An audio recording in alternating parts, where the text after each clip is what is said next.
that.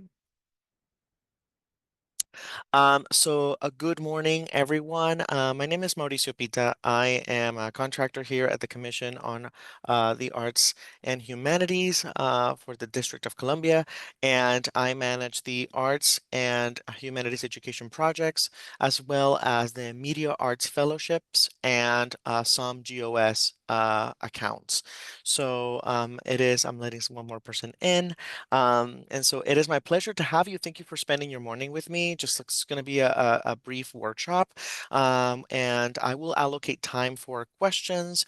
But if any moment you have something that's really burning or pressing and you want to ask it in the chat, feel free to do so. I will allocate some time to answer those questions that are popping up in the chat as well. The recording will be available later, will be posted in our YouTube channel. And so I will be sure if you registered through Eventbrite, I think you will be send you the recording through that mailing list. So yeah, this is great questions.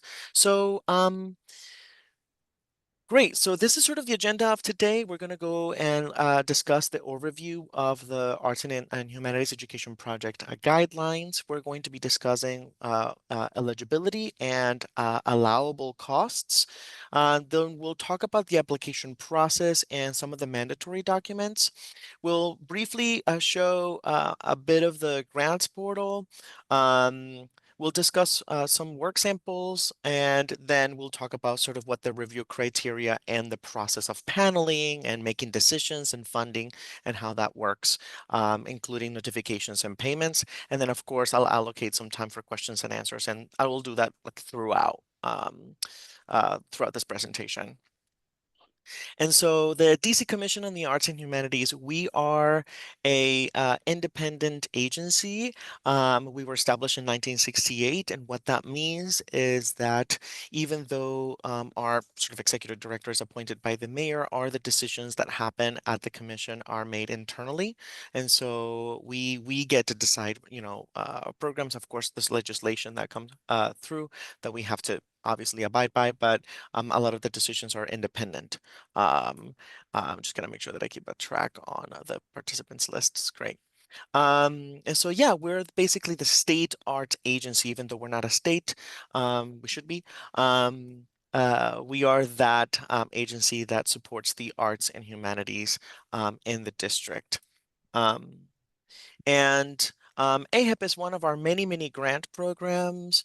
Alongside the field trip and experiences grant, it encompasses the education department, basically, with my colleague, Andrea Brown.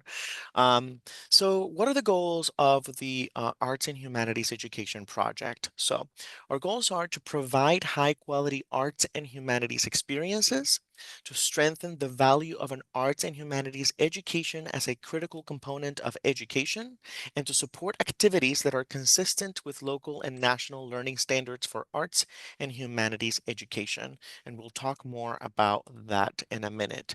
So this grant is for organizations only. So individuals cannot apply for this grant. And organizations can request up to $30,000 for support. Um, we divide the different categories of this particular grant and the following. So we do either in-school and out-of-school time projects for youth and pre-K through 12 settings, professional development opportunities for classroom educators, and community-based learning for adults ages 50 and up. And we're going to go into more detail about each one of these points. So what do we define as in-school projects? So these are activities that take place within a traditional school day. They can be things like artist residencies. They can include some field trips and arts integration opportunities. One thing that I want to add about field trips. If your entire project is basically, we're going to be going to all of these theater shows, um, I would say that it cannot be the main priority of the program. There has to be an education component, like a workshop or something connected to it. One great example of this is if you are working with students and creating like a music project, like creating an original song, you can do a field trip to like a recording studio, and that will be a part of it. But it cannot be the main priority of the field trip, cannot be the main priority of the program. Um, we also define that as projects that projects need to be connected to curricular standards and instructional programs that are occurring in the actual schools. And assessment and evaluation criteria should emphasize an intentional and comprehensive design. And this is all part of what is included in the application process. But we'll talk more about that later.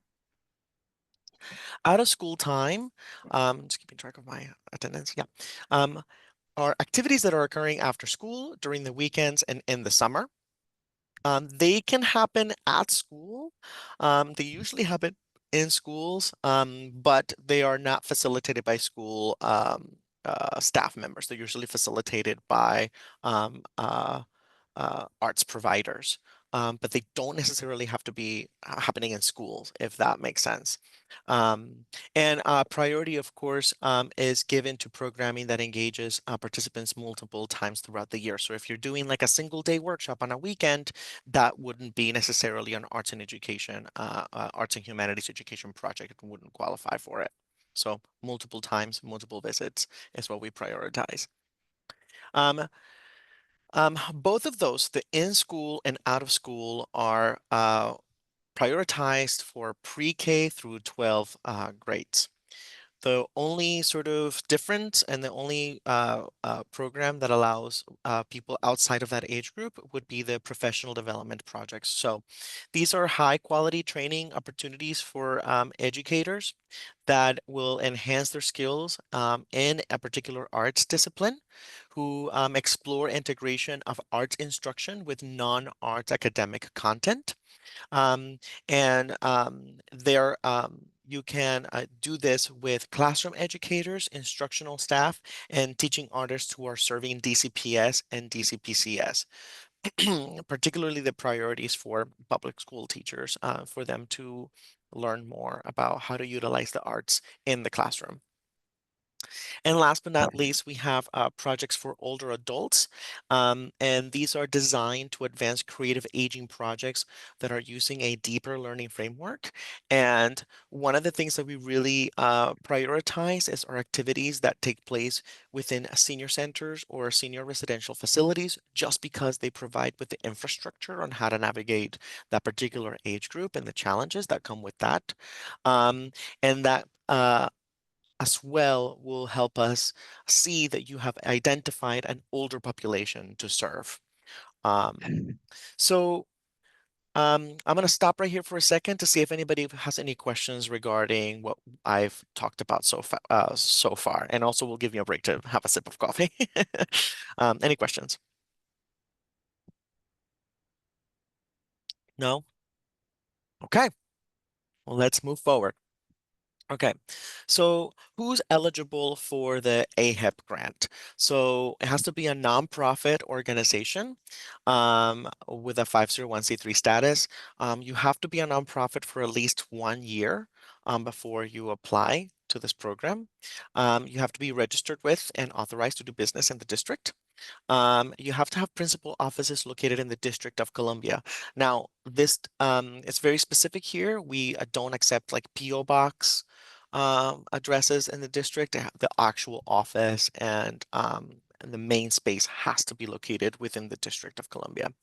Um, at least 51% of the organization's activities, specifically the arts and humanities activities, should happen within the District of Columbia. We see organizations that are located in the district, but that are perhaps maybe doing a lot of touring or doing a lot of education outside of the district. Um, but the majority of programs need to happen within the district. I'm going to finish this list and I'm going to answer that question in the chat. They must comply with all applicable commission related mandates by October 1st. We'll talk a little bit about that. Those are like clean hands, certificate of insurance, all of these other documents that we require. You must have them. We must have your documents by October 1st. And obviously we need all of them. So you must submit all the documents that are listed in the guidelines.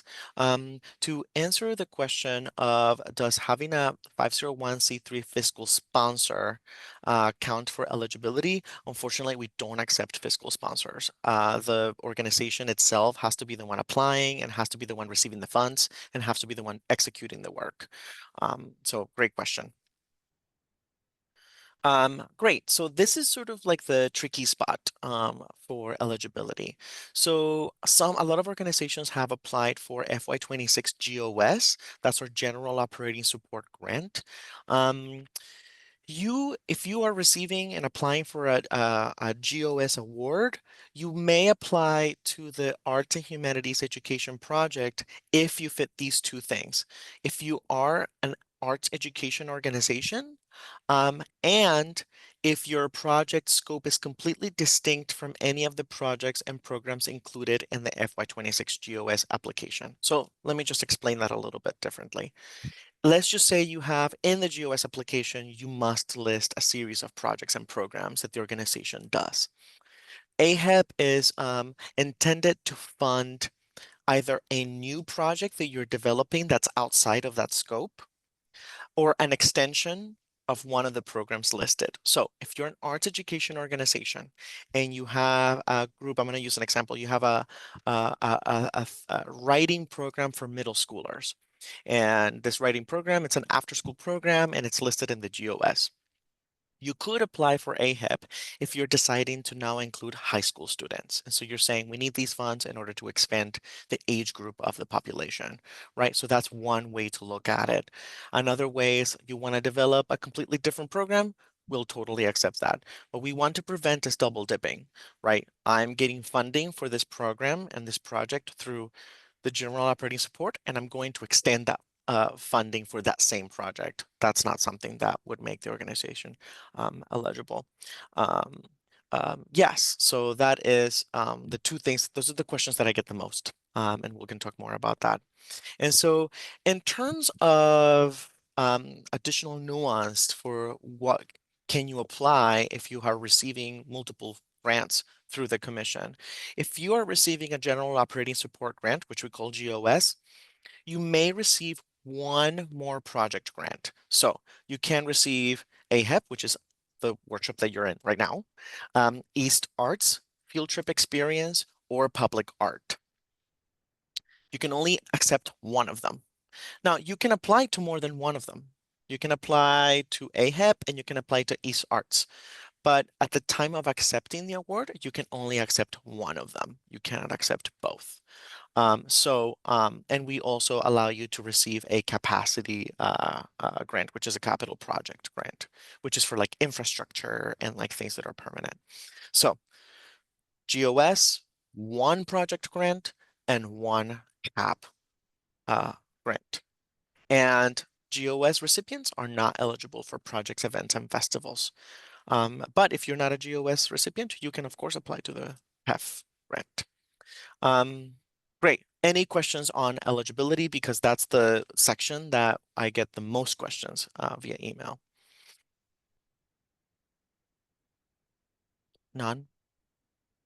You know, amazing. Okay, well, let's keep going.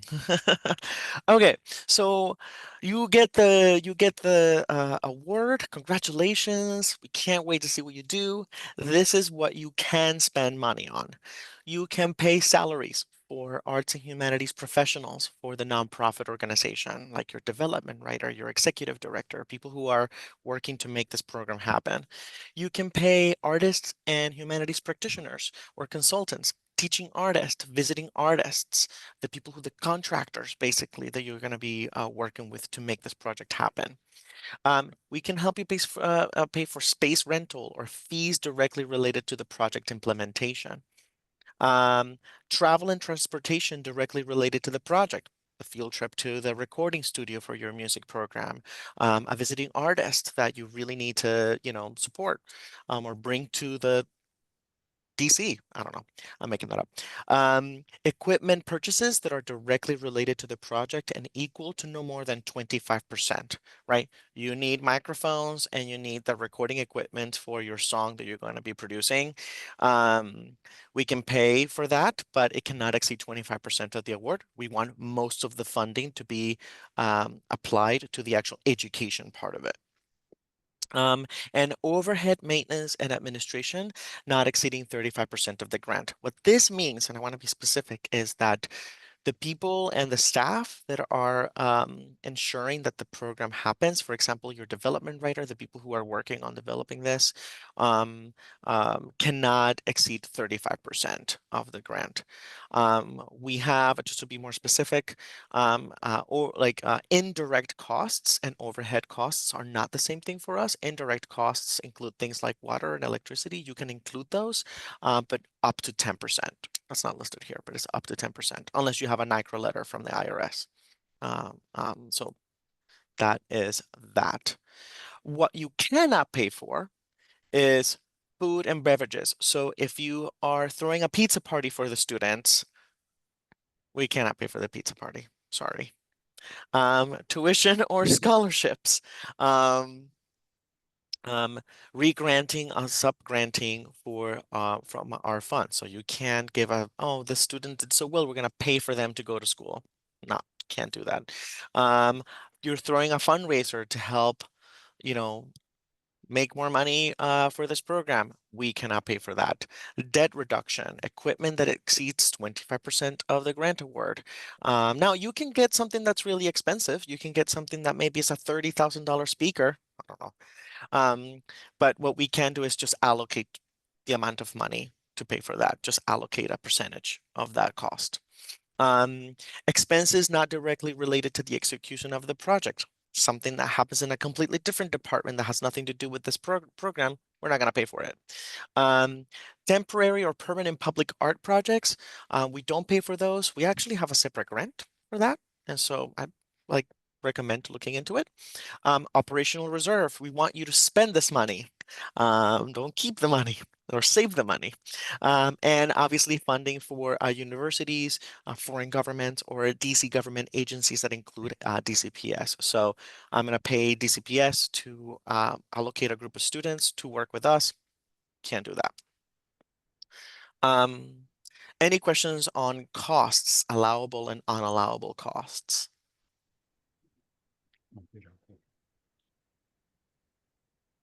Great. I'm gonna keep going. Okay. So yeah, the application process. So organizations can submit one grant application. Let's just say you have multiple education projects that you're thinking about.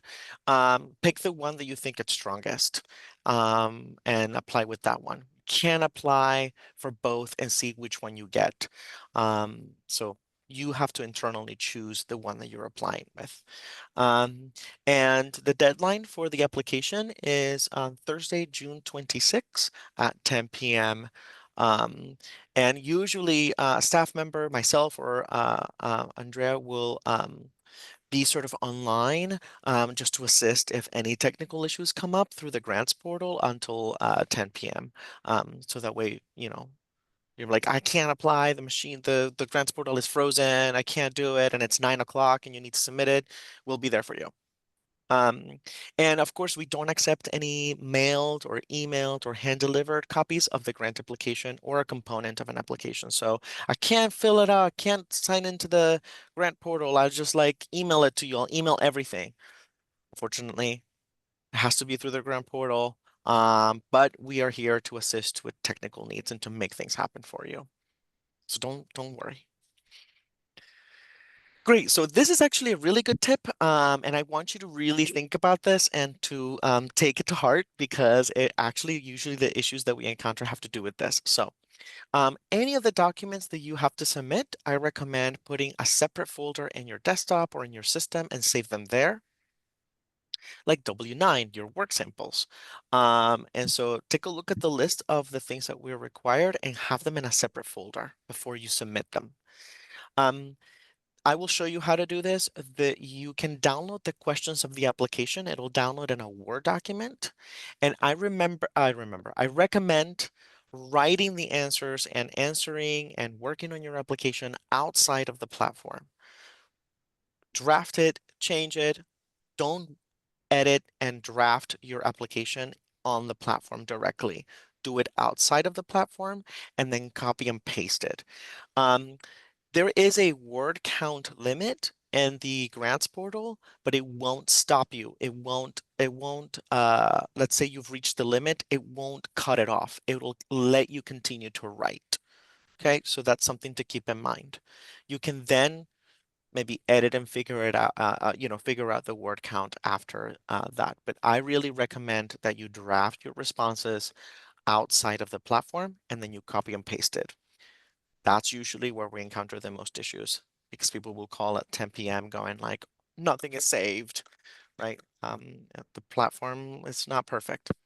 And of course, there's no formatting, right? So if you're going to bold something or underline something, the platform won't let you do that. So just keep something in mind. Always keep a copy of the review criteria nearby. This will actually guide you as to the points that we want you to hit as you're elaborating and writing your responses. And it also helps panelists when they're reviewing, they're looking at the review criteria and they're kind of seeing if you are tackling the questions and the review and what we look for in an application. And of course, have someone outside of your organization or discipline read the responses on your narrative. I say this because panelists, not all panelists understand your field. There might be people from a different field in the arts or maybe non-arts people. And so we want to make sure that this is clear for even for someone who doesn't necessarily understand uh, uh, the industry that you're coming from. So have someone outside of it read it for clarity and to make sure that things are making sense to them. And if they have questions, this is an opportunity for you to edit and write. If you are in a small organization and you don't have a lot of resources, the commission did a self-selection of grant writers and organizations that they just basically submitted their information. You can take a screen, like a QR code here, and I will send you this PowerPoint. And this just has a list of grant writers and people who and consultants who are available to help you write your application. Okay, so any questions so far? No? Wow. Yes, Yes. yes. Okay. Two Yes. things. One, Yeah. uh, we're thinking about doing something with seniors, but we're still investigating places to go, in terms of the senior citizen uh, housing or daycare centers for seniors. Yeah. Have to have the acknowledgement of collaboration at the time of the application, or can we put the suggestions down and then have that afterwards? So that's a great question. Of course, ideally, we would want to have like a letter of agreement that says that you have a partnership in place, but we understand that that's not always the case. And so if you mention that you're in conversations with this particular organization and that you're going to develop a partnership with them, that's fine too. You can also provide that later. But identifying the organization that you're partnering with is and letting us know which one it is it's fine for the application. Of course, we prefer that you have something already in place, but we understand some programs may not happen because of funding. And um, so yeah, does that answer your question? Yeah, it does. And also, Yeah. you had mentioned something about, well, let me tell you what we're planning. One of the things we're planning to do. We're going to be doing a workshop, once again, a workshops with seniors in quilt making and photography. And we want Hmm. to have an exhibit of their work within the centers, either the original work or facsimile. Is Yeah. that allowed?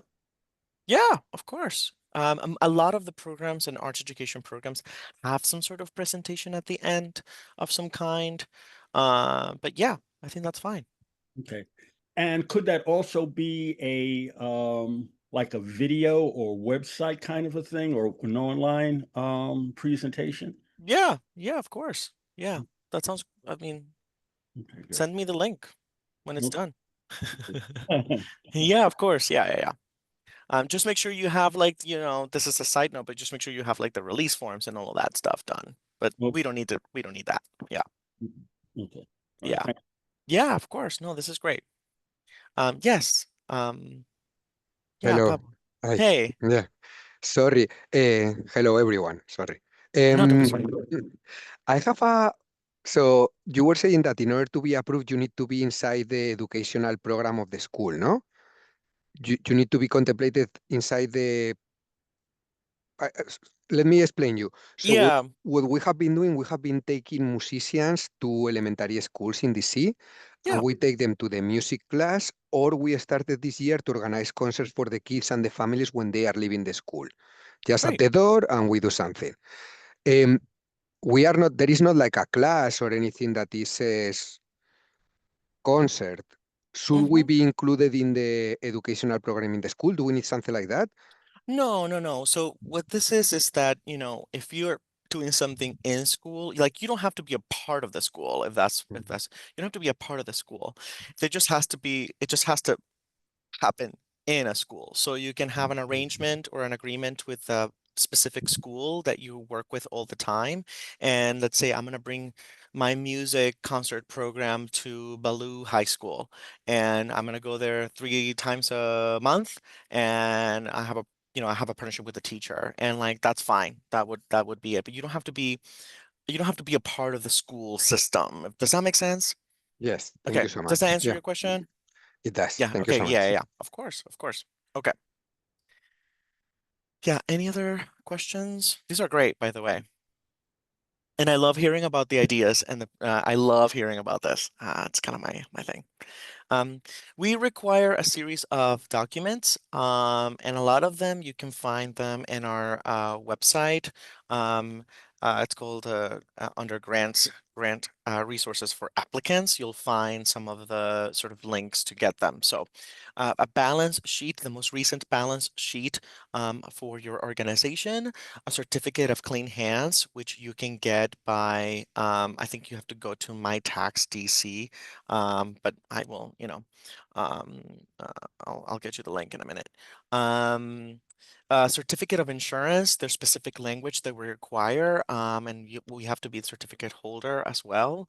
That's something that, again, we can discuss later. An organizational budget for the most recent fiscal year or the upcoming fiscal year.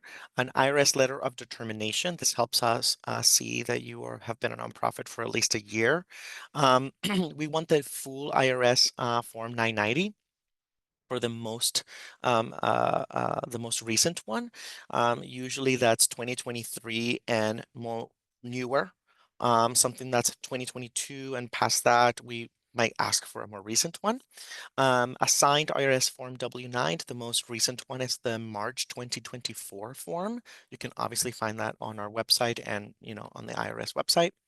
The current list of board of directors, we really want you to put in, if not their address, sort of where they are located in terms of like if they're in the district, like the ward, so that way we can see sort of what the representation is, and more than just their names. We want to have a little bit like their title or additional information, because sometimes just names is just names. The most recent profit and loss statement. Resumes of key personnel. This has to be people who are going to be either executing the project itself or managing the grant. Somebody else in your organization that doesn't touch this, we don't need to see their resume. A statement of certification is an internal commission form that we have on our website. It just allows us, if you identifying the person who is authorized to make negotiations about this grant with us. But it's an internal form, it's just a signature and a name. And of course, the support materials and the work samples. And I'm going to talk a little bit more about those. Now, I will say this about mandatory documents. We understand that certain mandatory documents are out of your control. Like if your insurance provider doesn't produce a certificate of insurance in a timely manner and the deadline is getting close and you don't have that COI, just let us know, like put a placeholder and let us know we are getting a certificate of insurance, but we haven't gotten it yet. Just keep the communication with us. We are flexible in terms of like those kinds of things, just because we understand that they're out of your hands. Same with clean hands. If you have a non-compliant clean hands, you can still submit that as a clean hands. And then we can have a conversation with you as to what's in process, how long will it take, what's holding it back, and and then we can maybe work on that together. I just don't want you to not apply for something because you're missing something that is out of your control. So we're nice, I promise you. Um, um, Great. So if you go to the grants portal, this is what you'll see. If you are new, you're going to click on sign up today and you're going to answer the questions and register the organization in our grants portal. But if you're returning, you just have to click on sign in, which is a tiny little button on the lower corner right here. Um, and once you sign in, you'll see multiple things. So you'll see my open applications and my submitted applications, and sometimes you'll see other items like my awards, my reports, right? Um, this basically will be your guide as to past, present, and future things in for your applications. Right here under requests, you'll see the applications that you have either submitted or that are in draft. And this includes your entire history. So if you've applied for a grant with us, you can review the previous work here and actually get guidance as to what you've done in the past, including support materials and work samples. This is also really important if you have more than one person working on it, you can see sort of where they are in the process as well. For this, you're going to click on new application, and what will happen is you're going to get a list of all the available grant programs. And of course, who we are is the Arts and Humanities Education Project. This, by the way, will not look exactly like this because you'll see right here FY22. This is just a screenshot. Um, Earlier, I had mentioned that we wanted you to work and write the narrative of your application offline. The way that you get the questions in a Word document is by clicking on Preview. You're going to click on Preview and you're going to think that nothing happened. You're going to be like, I clicked, nothing happened. Something did happen. A file has been downloaded into your system. So check your downloads folder, the Word document with all of the questions of the application will be there. And so then you can use that Word document to work offline and to write your answers. But yeah, you're going to click on or Humanities Education Project and actually will give you some eligibility questions and then you just follow along. Um, this is kind of an important point. For work samples, we ask that the maximum file size is going to be 80 megabytes. If you have something larger than that, it'll give you an error. So make sure that things are not huge files. We also see there are some particularly formats here, like JPEGs, PNGs, and GIFs. Um, Sometimes iPhones will take photos on a format called HEIC. Those are not, sometimes the platform has issues seeing those. And for videos, MP4s and FLVs, which is like, I think the flash format, .mov videos, like QuickTime videos, you can still upload them, but they will not be embedded in the video. And of course, audio MP3 is what we accept. Alternatively, what you can do is upload your videos into a YouTube channel or a Vimeo channel and put in the link of that channel here or of that video here, and it'll embed the video into the platform. Sometimes that's what I recommend. Even if it's unlisted, we'll be able to see it. Just make sure that permissions are open for people to see it. If it's password protected, just make sure you put the password in the description of the video. Another thing, maybe we'll get to it in a minute, but another thing is that keep the videos between 3 to 5 minutes. You don't have to edit the video down. Just make sure you write a time signature for panelists to review. Panelists are reviewing many applications. If you don't put a time signature, they'll just watch from the beginning and stop whenever. Um, This is what it looks like if you have a video embedded and uploaded. If you can see the video, like we see right here, Joanna's story, and it's a Vimeo link, that means that we can see it. If you cannot see the video on the platform, we're not going to be able to see it either.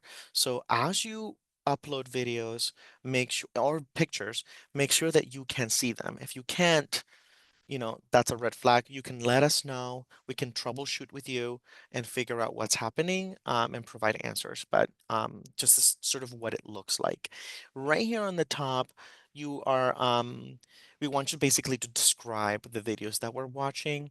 One tip that I like to offer is that I recommend putting the title of the video that you're describing, not the number. You go, in the first video, this happens. On the second video, this happens, just because sometimes videos will show in different orders. And so we just want to make sure that you list the title of the video. This is also a good place to put the time signatures of the video. Great. Okay. Any questions so far? No? All right, moving it along.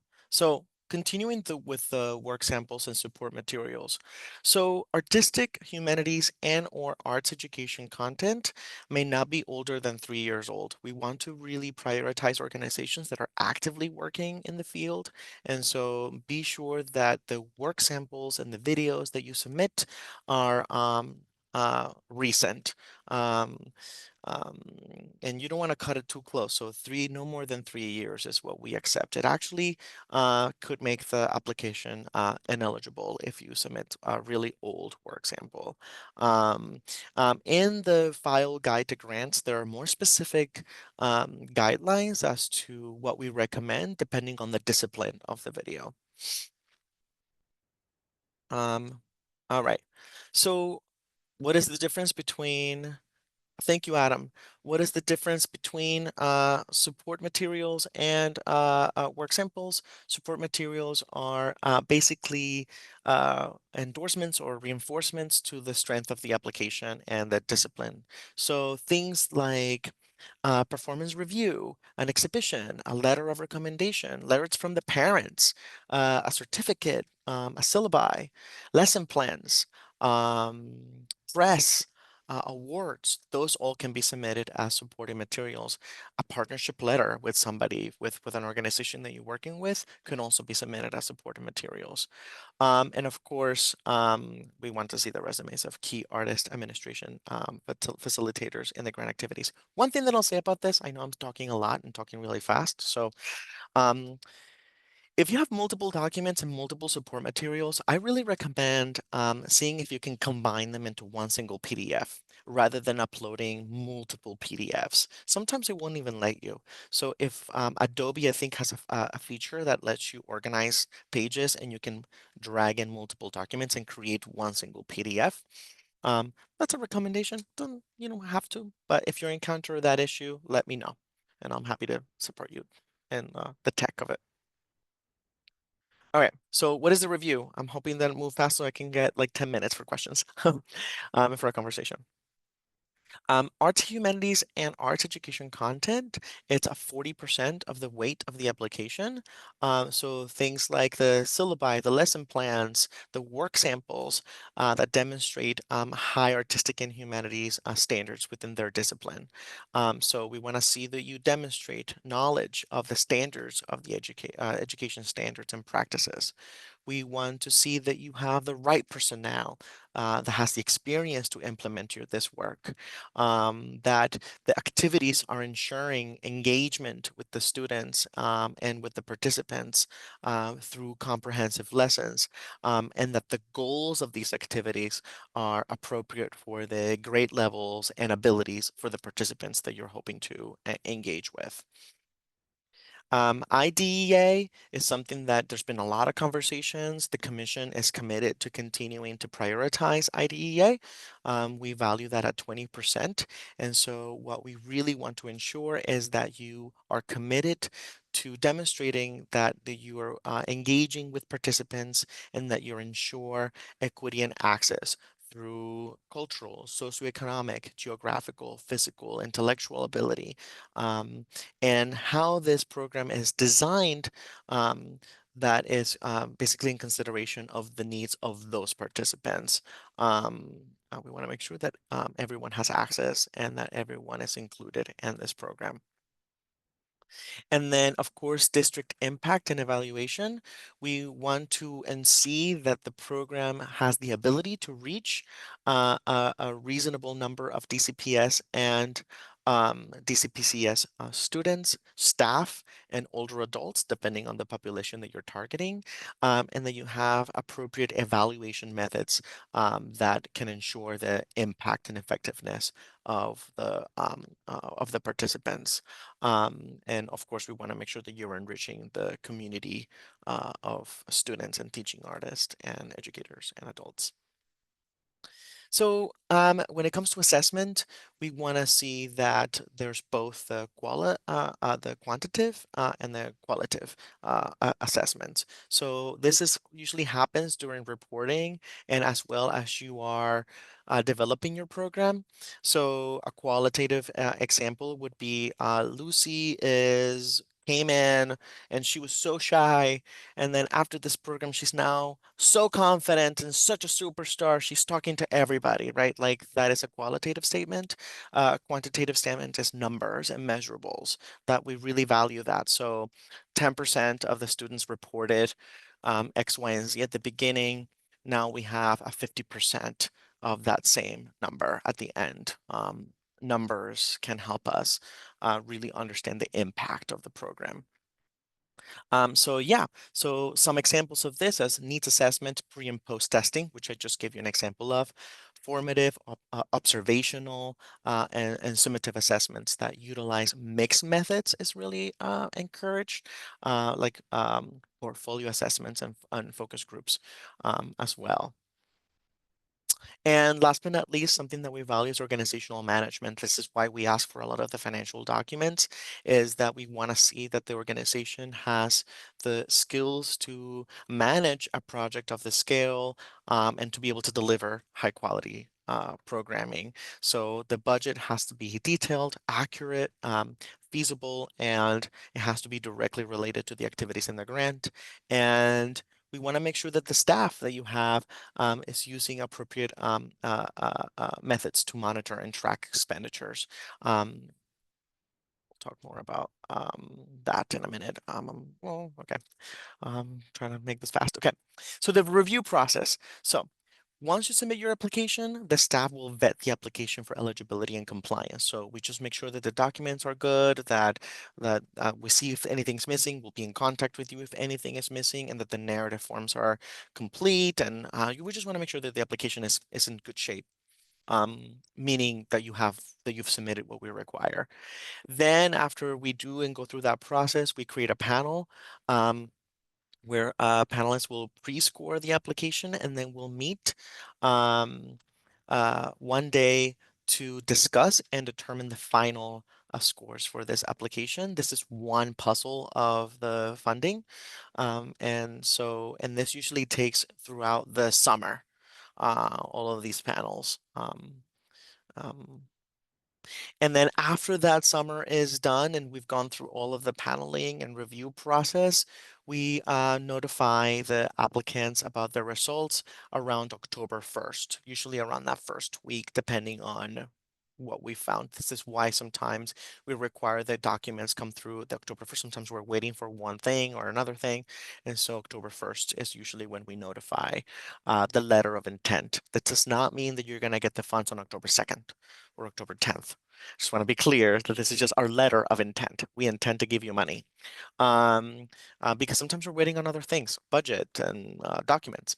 What we do send is the copy of the grant agreement and all of the documents that need to be completed, as well as an adjusted budget, right? Because sometimes we don't give you the $30,000, we'll give you sometimes a little less. And so you have to adjust the budget of the program for the funding that you're receiving.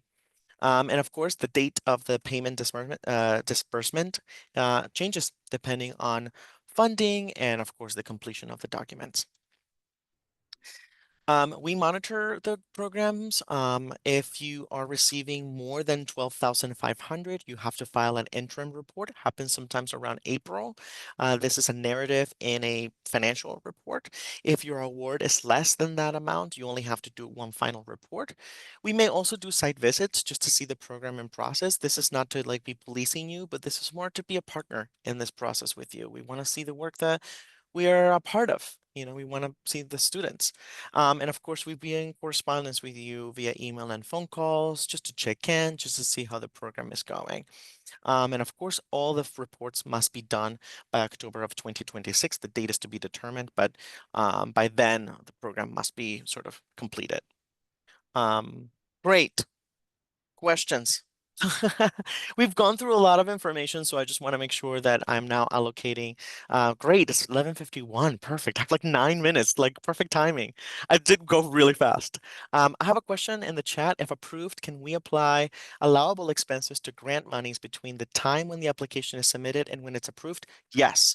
So you can spend money even if you haven't received it and report it after. So what we want to see is expenditures from October 1st for example, if you're doing an interim report from October 1st till April, even though you may receive the money in December and you have expenses in the program in September and October, you can allocate those expenses into that monies and basically reimburse yourself. Does that make sense? Yes. Yeah. Question. You have field trips. Do you have a list of vendors or bus companies that you would like us to use, or can we just or do we do that on our own? You can do that on your own. If you're doing like one field trip, you can do that on your own, and you can include it in the budget and the grant. But if your program is exclusively for field trips, I would recommend looking at the field trip experience grant. But yeah, you can do it on your own. We sometimes collaborate with the DC Collaborative. They're an organization that focuses on field trips and they have evaluation methods. But again, it's up to you completely. Um, Because Yes. Yeah. Sorry, oh, go Go ahead, ahead. Jarvis. one of the things that we were also thinking about or doing is working with a Smithsonian museum as Mm-hmm. a field trip to, to go to their education space Mm-hmm. that we could see work, but at the same time, we could put the participants in a more, for lack of a better word, professional kind of environment that's not where they usually are going to be. Yeah. So it would be maybe something like 4 field trips during the course of the grant period. So could we still use that? What did you call it? The collab? So that would be different. I think you can use AHEP for that. You can use this grant for that if it's just for field trips, as long as that's not the majority of the work that you're doing. No, it Yeah. isn't. Well, Yeah. right now we're thinking about it when we have to crunch the numbers to see if it's uh, worthwhile doing. So Yeah. That we can, that can be a part of AHEP for sure. Yeah. Yeah. Maurice, Matt. I had asked that question. I guess what I was really asking was, if you apply June 26th and you are accepted for the grant in October, Mm-hmm. in that time between June when you apply and if you are approved for the grant, are any expenses between the application and acceptance time?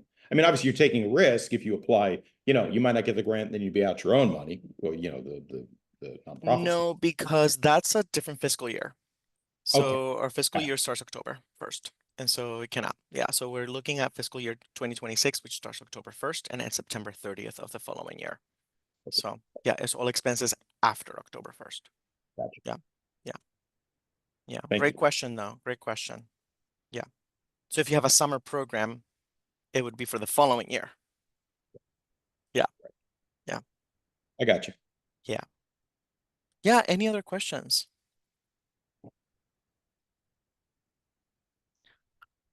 I will say that one of the things that we offer here at the commission is, of course, we have live chats on Fridays. I think our live chat today is at like 2 o'clock, I think. I have to check my calendar. But if you're drafting an application and you would like me to review it for feedback prior to submission, I offer that as well. I'm happy to look at the materials. I'm happy to look at the narrative, and I can give you feedback prior to your submission. Of course, there's no guarantees because we don't panel, we don't decide on things. Panelists do, but I can give you some insight. And of course, we don't write it for you, but we just give you our thoughts. And then just make sure that you don't tell us the day before the application, right? Give us at least 7 days for us to be able to look at things and actually give you the appropriate feedback in that time period. How do you apply to be a panelist? That is a great, yes, of course, it wouldn't be for your own grant. That is a great question. I will get you that information. We love having grant panelists, and all of you, I recommend doing that. You'll learn a lot about the process. We're literally having panels. We have a panel next door to me right now. Yeah, and yeah, I don't know off the top of my head. I'm gonna get you that information, Matt. I think it's I'm gonna make sure that I write it here. Yeah, I I was really told, recommend I was it. told it was a very good thing to do because obviously you learn what the process is from the inside. Yeah, and you get to look at a lot of applications. Now, obviously, you would be paneling something different.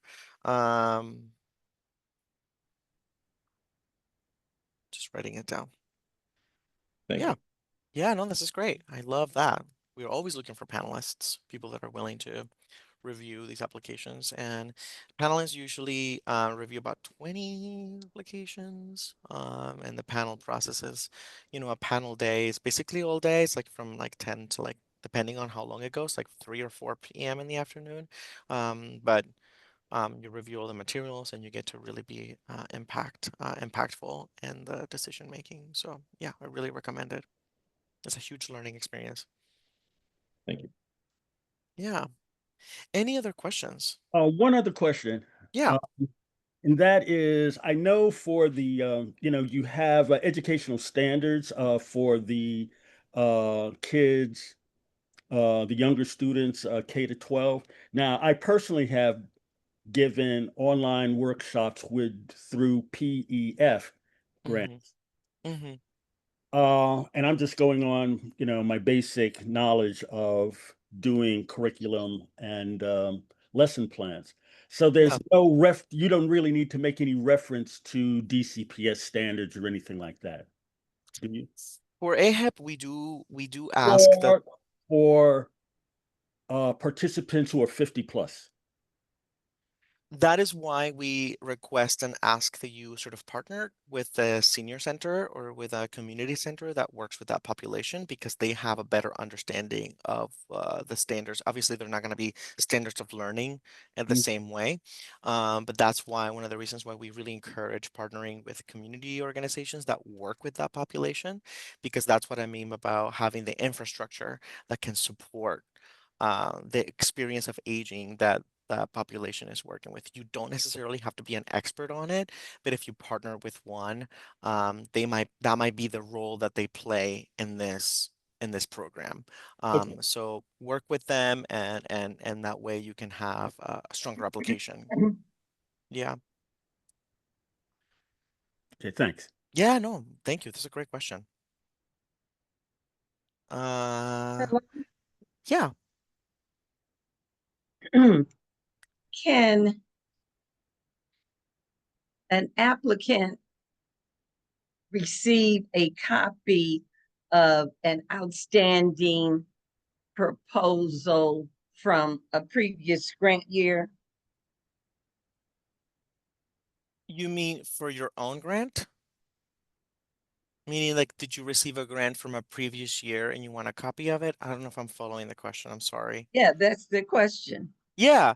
Yeah, you can. If you are an applicant and you want to see an older version of your application from a previous year, you can absolutely, we can give you that, or you can get it through the grants portal as well. If you log into the grants portal, it'll show you all of the grants that you've submitted, and you can Oh, download the info there as well. no, I didn't mean a grant that our organization submitted. I'm talking about Somebody an, else's? yes, an outstanding grant that was submitted to your organization and approved for funding. That'll have to get back to you just because of privacy, and I'll just have to talk to my supervisors to see if that's something that we do or not. I could see how that can be um, troublesome because you're like giving information about a separate program that's not yours from an organization that's not yours. So I'll just have to get back to you on that. Is that okay, Loretta? Yes, thank you. Yeah, of course.